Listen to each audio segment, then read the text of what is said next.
औज़ुबिल्लाहिमिनश्शैतानिर्रजीम बिस्मिल्लाहिर्रहमानिर्रहीम। आज की वीडियो में बताएंगे कि मुआविया किस तरह यजीद को ख़ुद अपनी ज़िंदगी में वली अहद बना कर गया। और ये तो सब जानते हैं। और जो लोग इसको हादी व मेहदी कहते हैं कि इसके ज़रिए लोगों को हिदायत होगी, तो जो अपने बेटे की हिदायत ना कर सका वो लोगों की हिदायत क्या करेगा। खैर आगे हम चलते हैं। मेरे पास अहले सुन्नत किताब है जी, सफ़र नंबर 280 और अल-हदीस मौज़ूआ फ़ी फ़ज़ाइल मुआविया कारी ज़हूर अहमद फैज़ी की मकतबा बाबुल इल्म लाहौर पाकिस्तान की छाप के साथ। तो इस वीडियो में इलियास कादरी जो मुआविया का दिफ़ा कर रहा है, और इसी के साथ हम इलियास कादरी की ये जो नासबियत है इसका रद्द करते करते अहले सुन्नत की किताबों के भी हवाले देंगे। किस तरह उस्मान इब्न अफ़ान का बेटा भी खिलाफत का मुंतज़िर था और मुआविया को कहता था कि यजीद के बजाय मुझे खलीफा बना दो। तो जो अहले सुन्नत खिलाफत राशिदा के ये ढंढोरे पीटते हैं और वो कहते हैं जी इनसे तो कोई गलती नहीं हो सकती, ये जो उस्मान इब्न अफ़ान का बेटा ये किस चीज़ से, किस बिना पर खिलाफत की क्या विरासत छोड़ के गया था उस्मान। तो इन लोगों ने आपस में बंदरबांट की हुई थी, तो इन लोगों की खिलाफत भी इन्हीं के मज़हब की तरह मशकूक है। खैर इब्न अब्दुल बर कहता है कि मुआविया इमाम हसन मुज्तबा की हयात में ही यजीद की बैत की तरफ इशारे कनाई करता था, लेकिन उन्होंने इस चाहत का बरमला इजहार इमाम हसन की शहादत के बाद ही किया। अल-इस्तियाब की जिल्द नंबर 1 सफ़ा नंबर 243। ये हक है कि इस बात की दलील है कि मुआविया इमाम हसन मुज्तबा की शहादत पर खुश था। इनकी किताबों में हदीसें हैं और इमाम हसन की शहादत को मुसीबत नहीं थी, यानी कि अल-कामिल फिल तारीख और अल-बिदाया वल निहाया। मुआविया की वफ़ात 60 हिजरी में हुई। इससे मालूम हुआ कि वो कम अज़ कम अपनी वफ़ात से 10-11 साल कबल ही यजीद खबीस को बैत के लिए कोशा रहा था। ईमान व इंसाफ से बताया कि क्या उस वक़्त यजीद पलीद से बेहतर लोग मौजूद नहीं थे? यकीनन थे। हजरात को छोड़कर नालायक शख्स को मुसलमानों की बागडोर थमा देना कुरान और सुन्नत की रूगर्दानी नहीं तो और क्या है। याद रखिए कि इस वली अहदी को अबू बकर के फर्जंद खालुल मोमिनीन सैयदना अब्दुर्रहमान इब्न अबू बकर ने भी हरकुली तरीका करार दिया था, जैसा कि मुतअद्दिद हदीस व मुफस्सरीन ने जिक्र किया है। मुआविया का ये मामला फ़कत अपने बेटे के वक़ार के लिए था। ये इनकी कुतुब के हवाले हैं जी। तफसीर इब्न अबी हातिम भी है, तफसीर इब्न कसीर भी है, जिनके ये बरेलवी नास भी बड़े हवाले देते हैं। हाफिज़ इब्न कसीर ने यूँ लिखा कि ये सब कुछ वालिद की अपने बेटे से शदीद मोहब्बत का बाइस थी। नबी की औलाद जिससे नबी मोहब्बत करें उनको इन्होंने ज़िबा काट डाला, और मुआविया की मोहब्बत के किस्से इन्होंने अपनी किताबों में लिखे हैं बेगैरतों ने।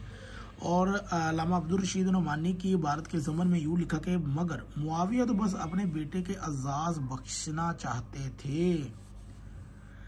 इब्न खल्दून लिखता है कि अल्लामा अबुल हसन अली नदवी ने अल्फाज का तर्जमा यूँ किया कि मगर सल्तनत का खुलासा यही था कि आदमी तन्हा ही अपने लिए इसका तलबगार होता और इसको अपने लिए महफूज रखना चाहता था। मुआविया के इख्तियार में न था कि इस खासियत को अपनी ज़ात और अपनी कौम से अलग कर देते। मुकदमा इब्न खल्दून। खैर आगे जो हमारा आज का मौजू है कि उस्मान इब्न अफ़ान का बेटा सईद इब्न उस्मान बिन अफ़ान किस तरह मुआविया से खिलाफत मांग रहा था। अगर अल्लाह के नबी ने इनको खलीफे लगाए थे तो मुझे ये बात बताएं कि ये किस बिना पर, इनको नहीं पता था कि अल्लाह के नबी ने खलीफे लगाए हैं।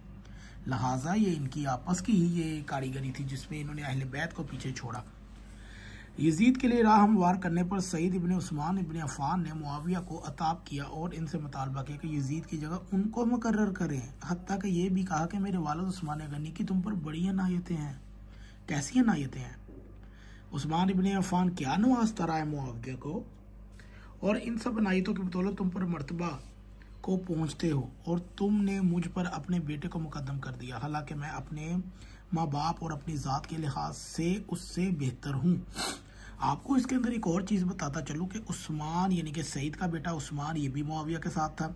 उमर का बेटा जिसने मौला अली की बैत नहीं की, अब्दुल्ला इब्न उमर नहीं, उसका भाई अब्दुर्रहमान इब्न उमर था शायद उसका नाम, वो भी हज़रत अली से जंगे करता रहा और मुआविया के लश्कर में था।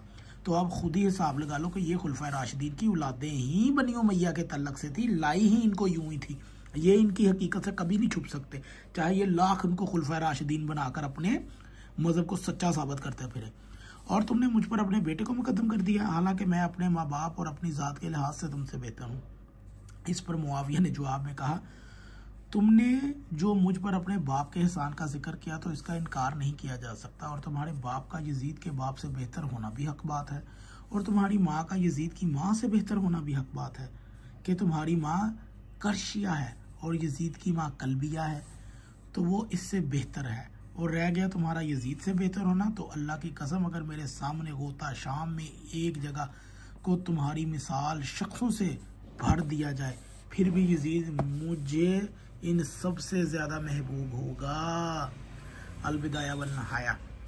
अब आप खुद ही इन अल्फाजों पर गौर फरमाएं कि उस्मान के बेटे की क्या औकात है यजीद के आगे। मुआविया खुद बता रहा है।